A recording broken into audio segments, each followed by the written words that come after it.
Right. Well, good evening, everyone. It's 7:15. We're gonna crank it up, and then we're gonna shut it down. All right. The way this works. Yep. Years ago, when I was a working guy, and I knew I hadn't been home, and I knew I was going to get up at 5 o'clock the next morning and do it all over again. And I was doing that 7 days a week for months and months and months. Yeah. So I feel you, but I don't do it anymore. So I am retired. I know, yeah. Well, but I still feel for those who are out doing it. How's that? So we're going to continue to talk about influence, and basically in the teen years, of the transitioning from childhood to adulthood, at least it's supposed to be. And we live in a world today, certainly, and it's not the only time in history that people don't want to grow up. I mean, this is not necessarily new. It's kind of different. It's got a different flavor to it, but it's kind of the same thing. Young people don't like growing up. Now, they like to grow up to the point that they're 16. What happens at 16? You can drive, but that's all they need. I need a driver's license and your credit card or some cash, and don't ask me where I'm going or how long I'll be. That's the desired level that they want to grow up to, right? Am I wrong? Am I kind of? Anybody remember when you were 16? Yeah. Okay. All right, Bill remembers when he was 16. If he does, we all do. Okay.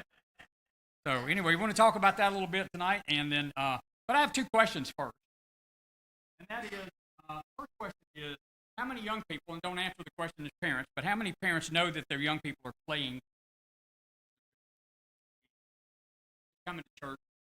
They kind of look good when it's supposed to look good, but really in their life, there's nothing real going on. How many parents know that about their kids? Just think to yourself if you know that about your kids. Either all of them or some of them. And the other question is how many kids know that their parents are playing? How many kids live in the home where the parents are kind of more the do as I say, not as I do type flavor? And so Brother Stu's yelling at me because I blew it. I thought I did it. Oh, no, I switched to mute. No, I can't read. So, and this is something that's hard for everyone, right? When you sit back and think of your own life, it's really hard and with purpose to say, I'm going to live my life and I'm going to make decisions using the Scripture as my guide, as the filter by which I will filter my thoughts and my emotions and my feelings so that they come under the control of Christ and not under my own personal desires. And many people, and I don't counsel people, I'm not an RU, I'm not a good counselor, and there's a lot of reasons for that because, when people say they're doing dumb stuff, I just say stop, and that's about all I have to offer. So I'm not good at it. But the reality is this, is that there's a lot of people who have a desire to do a lot of things, and many of them good, but few people have the commitment to do it. And there's a huge difference. There's a huge difference of saying, hey, one day, when I was a kid, I wanted to be an astronaut. Okay, great, you want to be an astronaut. Well, if there's a commitment to that, you'll do a whole lot better in school. Because I'm telling you, if you don't graduate from school with some kind of grades that make sense, you're done there. It's hard to recover. Why? Because all the people who took it serious are outpacing you, right? So this idea of influence begins in the home. What kind of influence is mom and dad? Or what kind of influence are grandparents? Or what kind of influence are your uncles and aunts? And what kind of influence does mom and dad bring into the home? Right? Allow into the home. Okay? So that's where it begins. And we can all, and I'm with you. I mean, when the preacher preaches on something that's like, oh, the world this and the culture that and all this other stuff and all these destructive things that are going on out there, most of us are killing ourselves. That's it. Most of us are killing our own families. Now, there's plenty of influence out there, and there's plenty of things that Satan has set up in this world to destroy your family. Okay? But most of us just kill it ourselves. And we don't always kill it by saying, hey, I'm going to just go buy a 6-pack of beer and bring it home, and I'm going to go get drunk with my wife, or we're going to sit around and smoke marijuana and destroy our lives. Most of us don't do that. Most of us destroy our lives through apathy. Like, I'm not going to make a decision for the good So therefore, I don't make any decision. And then we've just got this idle concept going on in the house, and the kids are filling their time and their thoughts with primarily the negative, right? Or at worst, at best, it's like nothing. It's just spending time doing nothing of value. So influence primarily begins first in the home. And obviously, the idea is that you're transitioning from this childhood to adulthood through this. And so our scripture that we used was in Titus, right?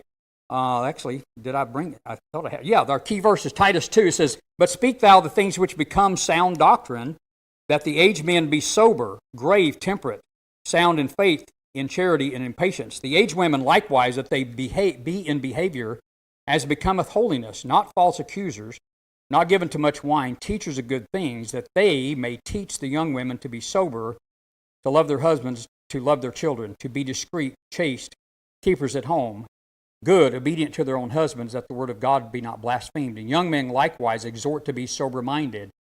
I tell you, the one thing that I find is very difficult, and when you look around, if you're a parent in here today, is that you look around and say, who do I know that would be a good husband for my daughter? And who would be a good wife for my son? Do you see one? And if the answer is no, why not? Because we have some young single people in here. But if they're not going to make a good husband or a good wife, why not? What's missing? And what can you do about it? If you're the parent and you look at your own children and be honest and say, would my son be a good husband? Is he going to be a good provider? Does he work hard? Or is he lazy? Does he sit around and do not much all day long? Does he not have a sober thought? Does he not have a serious thought in his head? Does he just want to play games all the time? Does he think that if he can act like a gangster or act tough or talk tough, that's somehow going to make him a man, right? And if it's one of your kids, then what can you do about it, right? And that's kind of some of the things we want to talk about, okay? And then if you got a young lady who is so stuck on what her friends think about her, and that she gets all of her affirmation from some group of people that shouldn't have any influence at all in her life, and yet that's who they typically seek out, right? They tend to seek out people who they want to be like and who look successful. And the world, and it's so easy to see that today because of social media and because of the internet. You can see thousands and thousands of people out there who look successful. And we're going to talk about that a lot on Sunday morning, because I've got a lot of information that I've been kind of digging into more. I'm not a social media person, everybody knows that. But when I dig into it, it's just interesting to me, some of these social media influencers that have been exposed.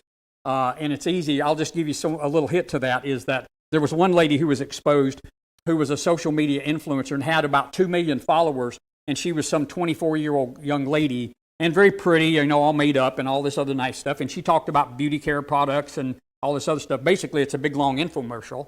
And she talked about this stuff, but what was actually going on is she actually had software filtering going on actively in front of her, between her face and what goes out on the internet.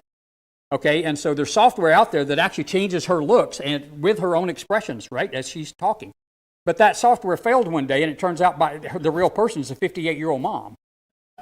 And she's not, she's not a beauty queen, okay? And so she went down in flames. Her 2 million followers left her like that, and all of her sponsors and all the people that sent her beauty care products, right, to advertise are like, oh my goodness, if it makes her look like that, we don't want to advertise with her.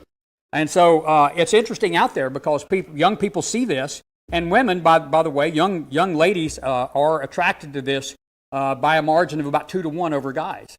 It's not, guys aren't immune from it, but girls are much more susceptible to the idea of this advertising and social media will somehow make me, if I do this and follow these people, I'll be beautiful and I'll be more popular and I'll fit in and all these other things. And we talked about that last Sunday, is this idea of fitting in. When you talk to these people who look freaky and weird and are doing dumb things with themselves, and you ask them what's going on, right? And what do they say? I want to be unique. Well, you're not unique. You look like all the other idiots, right? Because it's not new. It's the same old stuff. So you got purple hair and green hair, and you got stuck all over your face, and maybe you were unique 50 years ago, but today you just look like all the other idiots. So you're not unique. You're just following another trend. And so it's not unusual, okay? And we talked about last time this idea of defining influence is the capacity to have an effect on a character, development, or behavior. And then an influencer, and we had two different definitions, and I'd asked this last Sunday school about it, and I think Brother Peter answered it with kind of like this person who just kind of has a big following and kind of generally like that. But there's another definition that I found surprising, which says it's a social influencer. On social media influencer is someone who has a reputation of authority or expertise. I found that one surprising. I don't know that I would actually ever see somebody on social media or YouTube who's just some buffoon and thinking that they've got some expertise, like on anything. Now, I'm not saying there's not people out there in the world that don't have some expertise in some things, and maybe specifically they do.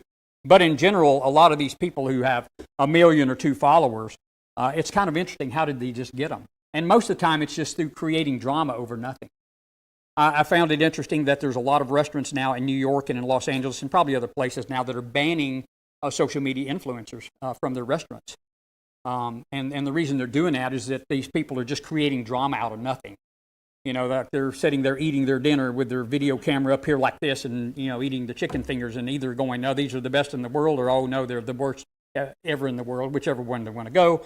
And so they're being banned because they're creating drama out of nothing, right? They're creating this idea that life can be so exciting every moment of the day.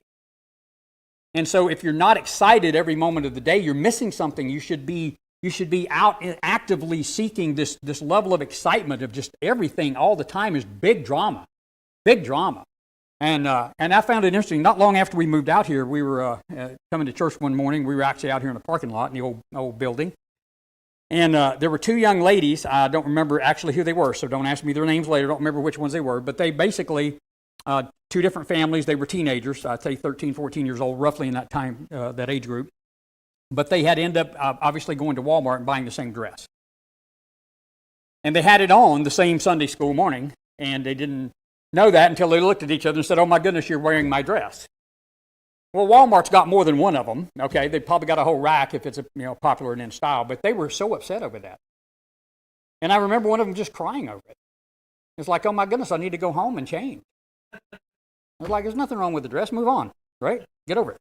But big drama, big excitement, big things like that mean nothing, okay? So what do we want to do with this thing is as your young people go into these years of the teen years, as they start to begin to exhibit thoughts that are different than moms and dads. They start challenging the rules sometimes in the home. They start certainly challenging the faith of mom and dad, right? And one of the biggest reasons that they will challenge your faith is if you don't believe your own words, right? So if you are the hypocrite in the home, dad, you need to work on that. And let's face it, we're all hypocritical in some respect. I mean, if you're in here today and you tell me that you believe every word of the Bible, I will tell you you're a hypocrite because you're not living it. Well, guess what? I'm with you. Okay? But that's a different idea than what I'm talking about, and that is, kids be this way, be that way, be forgiving, be kind, be this, and all these other things, and you don't practice it at home. And so we want to work on those things within the home and maintain those strings of influence with our kids. And one of them is, again, having that integrity as parents so that you can have an honest conversation and then recognizing that your child may point out something in your life that you're not necessarily so proud of. And when they do, what do you do with it? Well, if you're just an old angry old grumpy guy, you shut it all down. That's not for you. You're not the dad in the home. We don't talk, you don't get to call me out. Or can you be honest and say, you know what, you're right. I got that problem, and I need to work on that. Maybe we can work on it together, Maybe mom and dad can work on some of these things. Look for those opportunities to talk. And so when you ask your kids questions and they tell you the things that you don't want to hear, wow, what do? You listen. You listen. And if your kids are not talking to you, it is most likely that you are not making it easy for them to talk to you. One of the things when I taught leadership school is like if you're a supervisor and you're the leader of a group of people, and people kind of mingle outside your office door, but they don't want to come in, right? Why not? Especially when they have bad news. It used to kill me at Foss all the time. It's like guys would walk in there. It's like, Tim, I hate to tell you this. I got bad news. It's like, it's just news, man. Tell me. It's okay. And eventually you'll get a group of people who will share the bad news with you fairly easily. And then you get a chance to do something with it. Rather than just, I didn't want to tell you. But the building's on fire. But that was I didn't want to tell you about that, right? So be that person that's easy to talk to. And ask your kids tough questions. I know when our boys, and I'm not going to say names specifically, but as our boys started getting older, I mean, they're wanting to exhibit that idea of like, I kind of want to be on my own, make my own decisions and things like that, right? We've had this discussion before, and I've said these things like, hey, when you want to make all those decisions for yourself, you get your own home. That's the way this works, right? In my home, I have rules, and this is my home. And all my rules don't have to be, fair and equitable by everybody's standards, because you can never get it. Everybody got kids that no matter which decision you make, somebody thinks it's not fair? Has anybody ever been there? You got two kids that have been arguing, you make a decision, he gets the fire truck, you don't, whatever. That's not fair. Well, if you'd have done it the other way, the other kid says it isn't fair, right? That's just the way life is. It's not always fair.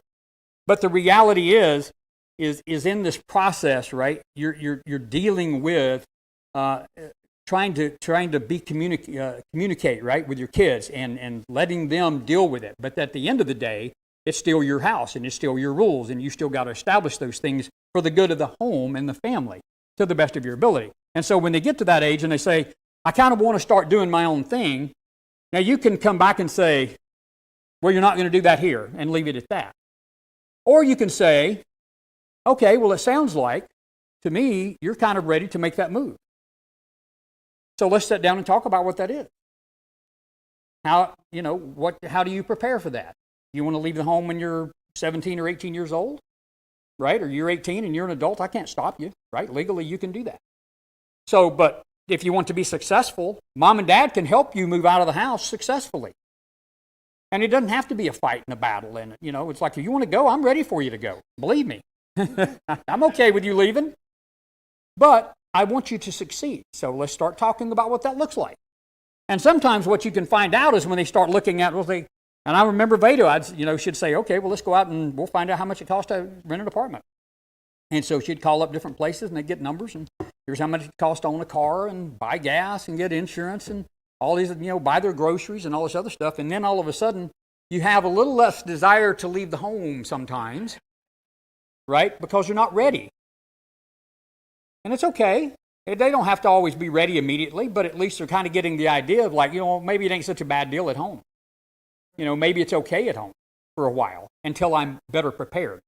But instead of just coming down in this situation with your young people and saying, no, we're not talking about it. No, it's not. You're not ready to do that. And it's my rules. Just say, okay, you don't like the rules, and I understand that you're growing up, and that's a natural part of life. Let's help you be successful with it, right? So sit down and kind of go over some goals for them. How do they get there? Share your faith and testimony, right? Your kids need to know about your testimony. And sometimes you should share that one-on-one. Not just stand up in the house and say, well, I got saved, blah, blah, blah. Sometimes they need to hear you tell them one-on-one. Here's how I got saved. Here's what it meant to me, right? And then sometimes if they've claimed to be saved, it's like, would you like to share your testimony with me? Oh, Mom, Dad, well, why don't you tell me what you remember of it? What did it mean to you at the time, right? So sometimes you can get a long ways in connecting by simply asking questions and listening and having more adult-type conversations with your teenagers because they're becoming adults. And you want them to be adults. And you want them to be, quote, sober-minded. Okay? They should be trained to fight the good fight. So the world is after the souls of your kids. And if they're saved and Satan can't have their soul, the world would just simply like to destroy them. Now, first of all, let's understand something. Satan is not omnipresent. Okay? He's a singular being. He was cast from heaven as a singular being. So every time that something goes on in your kids' minds or in the heart of the culture and all this other stuff, it's like, Satan's probably not messing with me. Probably because if he takes me down, I'm just not a big enough target for Satan, most likely. He's probably going after somebody that's going to have a much bigger impact in the world if he's the guy out there doing something. I don't know if he is or isn't, but he's certainly got plenty of demons, and he's got plenty of other help to run around. But more than importantly, what he has is the idea and understanding of your sin nature. So it doesn't necessarily always have to attack you actively or send some demon to you, to do something to oppress you. And I said oppress, not possess, because he can't possess you if you're saved, but oppress. He doesn't have to do that because we have a natural desire for the things that are not good for us. Remember I said a lot of times we have a desire to do some good things, but we seldom have the commitment to follow through. Because good things are harder to do than bad things. And my wife and I were talking about that. We try to exercise every day. I try to burn, anywhere between 500 and 1,000 calories a day on an exercise machine because I'm 65 years old and my metabolism has slowed down. I still like to eat. So, I eat it and enjoy it, and I got to get rid of it. But it's so easy, and it's so much easier to just sit there and watch television or do something, to just lay around and eat than it is to go exercise on that elliptical. And I can tell you, as many days as I've been doing it, it's still a battle. It's like, man, I get on that thing, and the first time I push that pedal, I'm like, I don't know. Maybe I'm okay. Maybe I don't have to today. And it takes 5 or 8 or 10 minutes sometimes, and you kind of get into it a little bit, right? You get things warmed up, and you're okay to go. But it's like that first thing to do the good thing. It's like with a track. And do you knock on that door? And if you knock on the door and somebody comes to the door and answers it, the rest of it's easy. It is. The problem is like, I'm committed to soul winning, or I'm committed to this visitation and getting the gospel in somebody's hands. But man, can I just poke it in the door? Or do I knock? How many of you struggle with that? It's a lot easier to leave the thing on the door, isn't it? Yeah, of course it is. But that knock sometimes, and then somebody comes out, and it's amazing. And sometimes it's that person who comes out and says, man, I'm glad you came. Just that knock, right? It's that commitment. Get over the hard things and teach your kids to kind of understand that the things that are good for them are the things that are a little hard and they're tough, but boy, are they worth it. That's where they need to be going. And as parents, you want to teach them that. And as parents, don't complain about the things all the time that are hard for you. Talk about the reward of it. Was it hard to have 8 kids? Sometimes. My wife dealt with them a lot more than me. I was gone a lot. But sometimes it was hard. But look at the reward of it. We went to Orlando. We got, 40 people in the same house. It was, it's a reward. I was listening to some Jordan Peterson stuff. I do enjoy that. I've said that before, and I've found it really interesting. But one of the things that was shared in this conversation was a gentleman from many years ago, and I don't remember the name. It wasn't it wasn't a preacher, but said the evidence of success in your life is not money and all these other things, and we know that. But he said the real evidence of your success is when your adult kids want to spend time with you. Right? Like as your friend. Right? They've left the house, but they still want to talk to you. They've left the house, and it's like, hey, Mom, Dad, I'm going to come over and see you. Can we come over and hang out, visit? Yeah, that's great. And you all know that as parents. If you've had that happen, you love that, right? You know it's true. Understand the influence that your kids' friends have on them. And I will tell you that it is, from my own experience, you may be sacrificing your kids up to be the great evangelist of the world by allowing them to go hang out with the wrong crowd, and maybe hopefully they'll get saved and come on into church. It seldom works. Most of the time you just sacrifice your own kids to it. And why is that? Well, we just covered it. Because the things that you desire, the things that the flesh desires are typically easy. It's going with the flow. It's the bigger crowd. It's easier on them. And most kids, and even young teenagers, have a hard time standing up to that. They really do. They really do. Keep them in good company, okay? And if you don't have good company at the church, you don't have that, then try to maybe get your kids to be the leaders of it. Hey, instead of hanging out with the wrong crowd or the bully or the person who just thinks he's so cool, how about you becoming a leader of a group that includes everybody and everybody can serve the Lord that way? How about you becoming that young person? If you got a teenager at home and they're just a follower all the time and they don't really make any decisions for themselves, they just follow the crowd here. You ever seen that? Like a school of fish, right? Got this, sometimes it's a boy, sometimes it's a girl, but a lot of times it's a boy. He looks all big and popular and everybody wants to hang out with him. And all the other boys and sometimes the girls are on the outer edges of that, and the boy turns this way and they all go that way. And then as a parent, you're watching this and you're going, why are they following him? Well, because he looks like he knows where he's going. In many cases, they don't. Okay? So you have to be careful with that, this influence, and where they get it at. And it doesn't mean in church that they're always going to have the right influence. So be careful around here. Who's your kid hanging out with here? Or is it your kid that's the one that shouldn't be hung out with? Again, don't ever forget that. If you're a parent and you think that you've raised perfect kids, you're completely deluded. And if you're a parent and think that you're a perfect parent, you're also deluded. You're absolutely in delusion. There's no perfect parent. There's no perfect kid. Right? And I've said it before. I've made so many mistakes. And I've looked at them and watched them and I'm going, wow, I blew that one. And the other thing is, as a parent, if you've allowed your kids to do something you wish you hadn't, sit down and have that conversation with them. Say, I know I let you. Because how many times have you let them go do something and the next time you say no, they go, well, you let me before. Well, have an honest conversation. Say, you know what? I did. You're right. And I'm sorry I did. I didn't go like I think it should have. And I wish I hadn't done that. And I'm sorry for that. I'm sorry that I allowed you to be exposed to that or spend time doing that. And that's my fault. But doing it twice wrong isn't going to help the situation. Isn't going to make it better. So we want to have right friends, and these right friends will have good counsel. And the thing is, in Proverbs 1:10 through 19, I'm not going to read all of it. It says, my sons, if sinners entice thee, consent thou not. Actually, I may read all this because it's so good. Consent thou not. If they say, come with us, let us wait for blood. Let us lurk privily for the innocent without cause. Let us swallow them up alive as the grave and whole as those who go down into the pit. We shall find all precious substance. We shall fill our houses with spoil. Cast in thy lot among us, and let us all have one purse. My son, walk not thou in the way with them, refrain thy foot from their path, for their feet run to evil, and make haste to shed blood. Surely in vain the net is spread in the sight of any bird, and they wait for their own blood, they lurk privily for their own lives.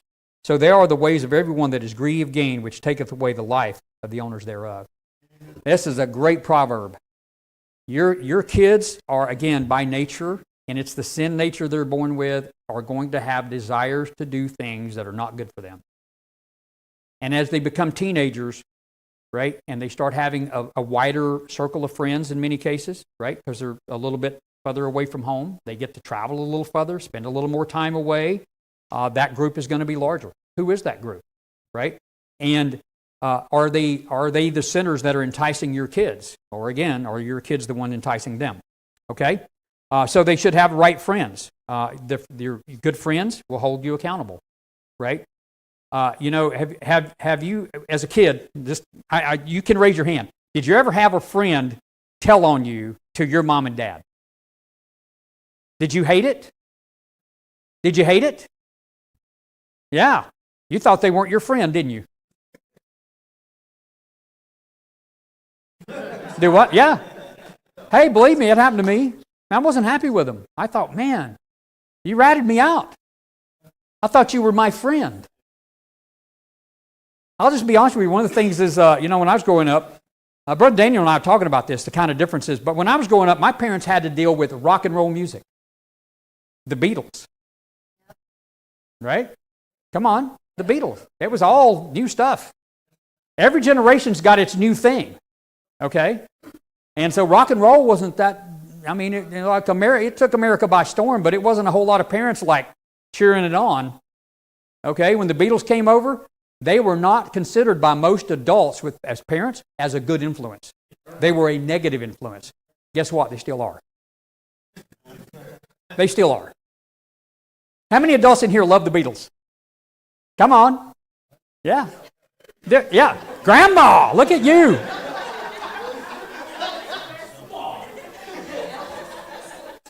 The Beatles were anti-establishment, right? The whole 60s was about the getting rid of the establishment. Anti-establishment, break down all the borders, shut, just free love, the whole Woodstock thing, the whole drugs were big, right? And I mean, so many kids were just like, as they would call it, like, I'm just tuning out. Well, my parents dealt with all that stuff, not me. I mean, in the mountains, we were fairly isolated, but my parents had to deal with enough. And one of the things they had to deal with is where I grew up at, we grew tobacco. Everybody grew tobacco. That was about the only crop that actually made you money on the old hilly ground that I grew up around. And you couldn't grow enough corn or anything. You didn't have enough flat ground to grow corn to make a living. So you grew tobacco. But guess what? My parents said, don't smoke.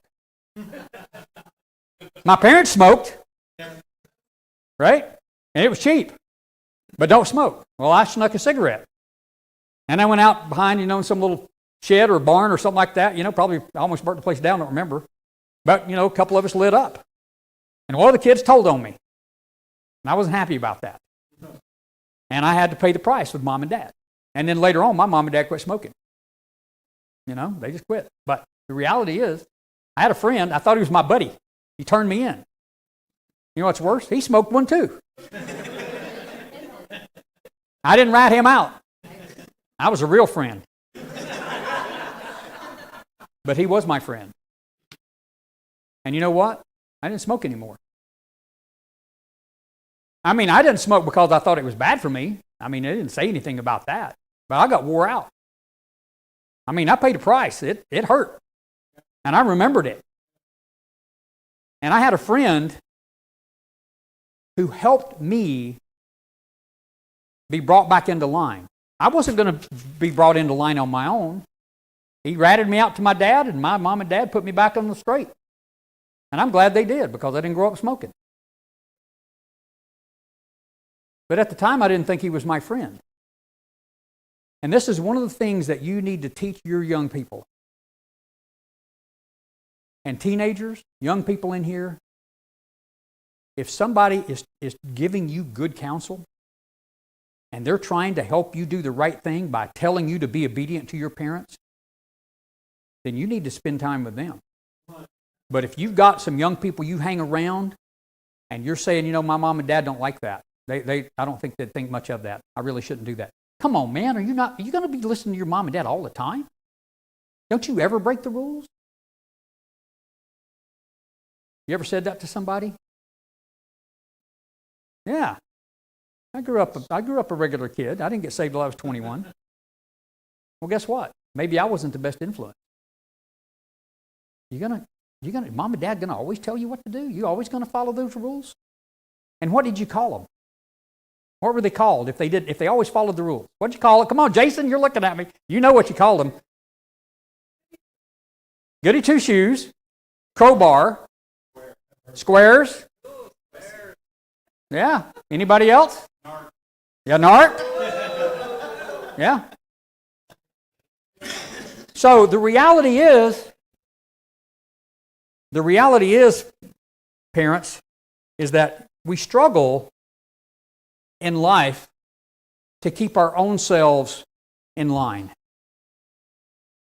So it starts with you, mom and dad, and then you can begin to work with your kids. And I would encourage you, first of all, and as the very first part of this whole child training was, mom and dad, get on the same page. If you're not on the same page, your first job is get on the same page. You got to get on the same page. As your kids get older, they will become smarter about how to split the army, conquer and divide and conquer, right? They get smarter about it. So you got to worry about that, and you got to figure it out, and you got to fix that. And then recognize, too, is that you want to teach your kids to be the leaders in good and not just followers. But in so doing, they're going to become leaders. And that means you're wanting them to formulate their own thoughts, their own ideas, and understand their own faith. It's got to become theirs. And so you want to lead them to that.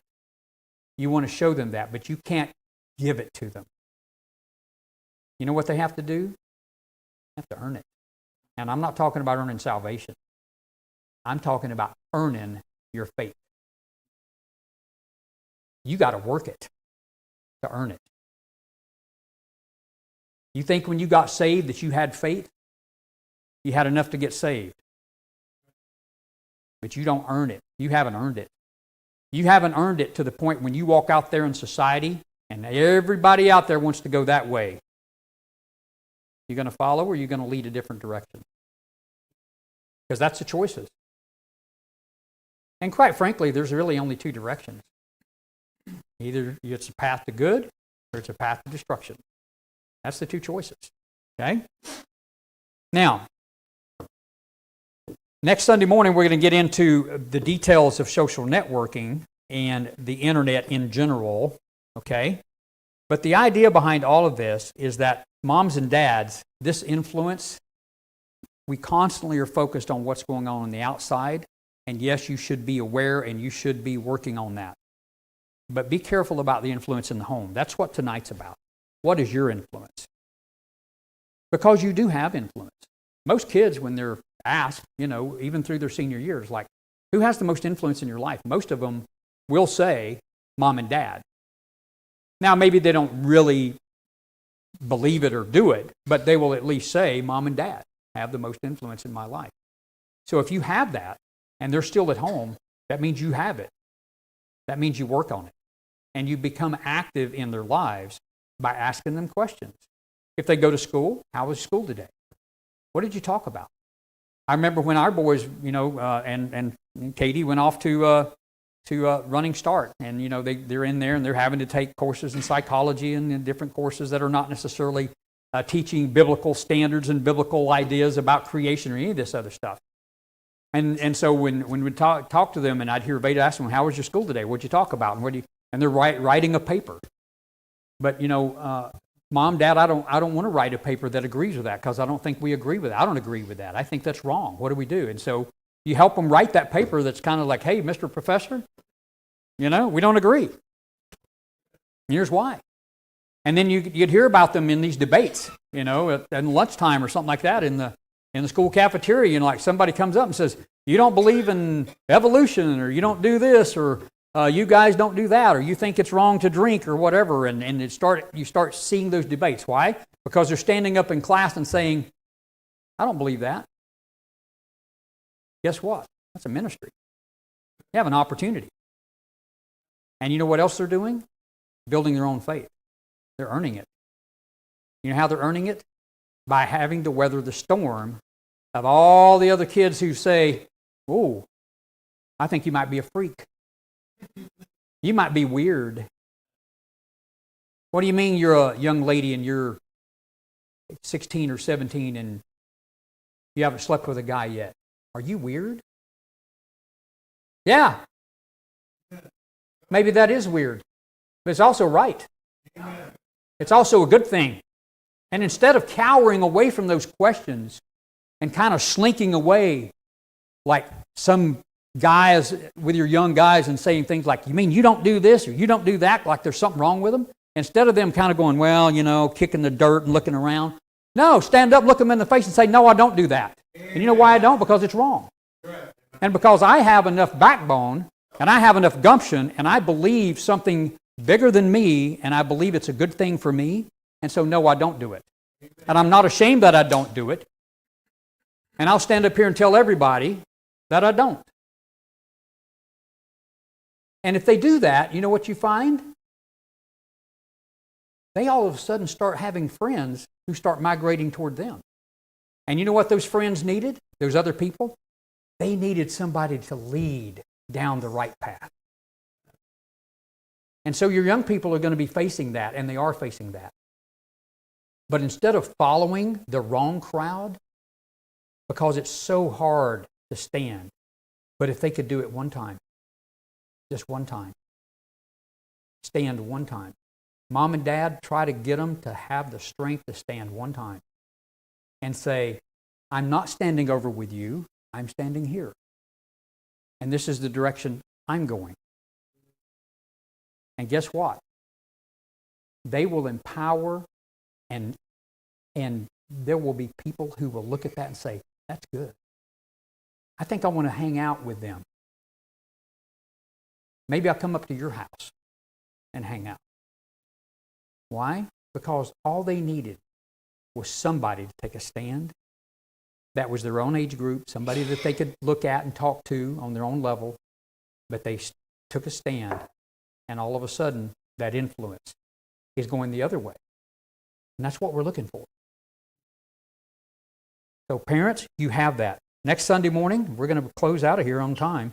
Next Sunday morning, we're going to talk about some internet stuff specifically and these influencers. So I've got some really interesting information as I shared with you some of these, some of the influencers that have been exposed.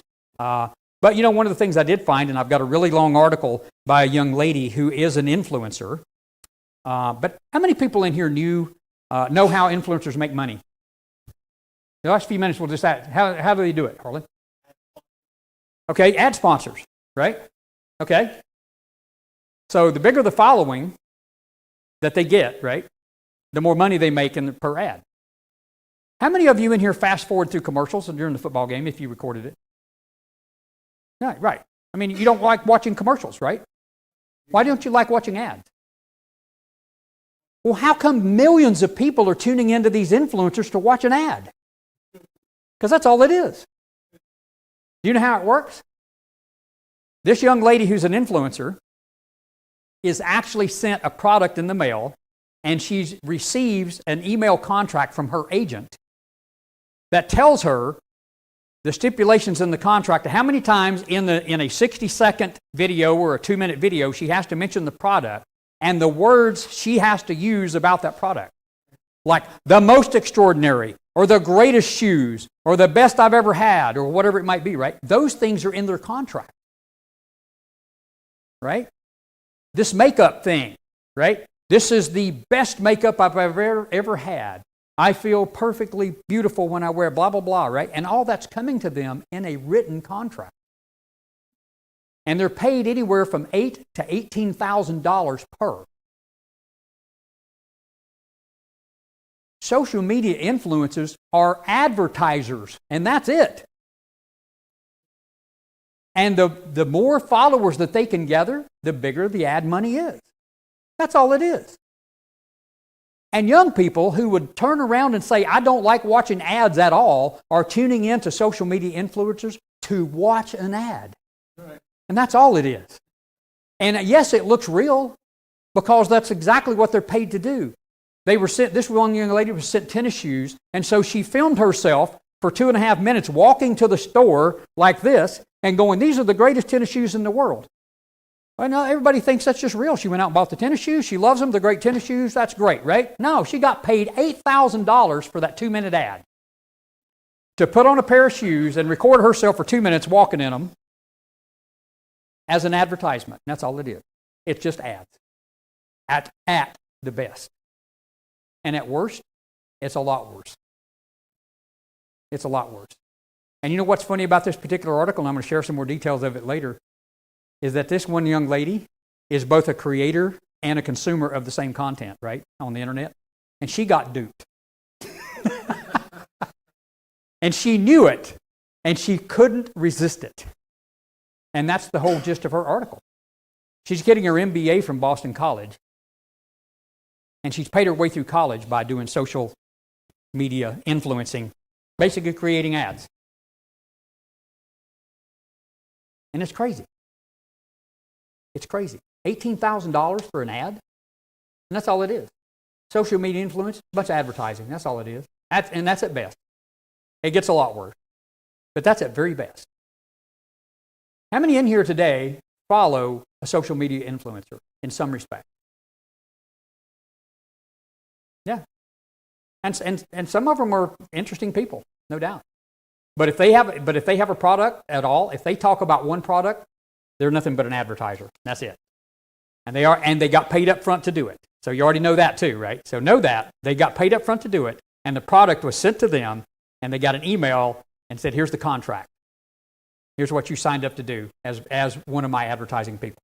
So we're going to talk a lot about that and the influences of the internet in your kids' life, because it is here, it's around, and if they're doing schoolwork, how many of you are going to college at all online, doing online stuff?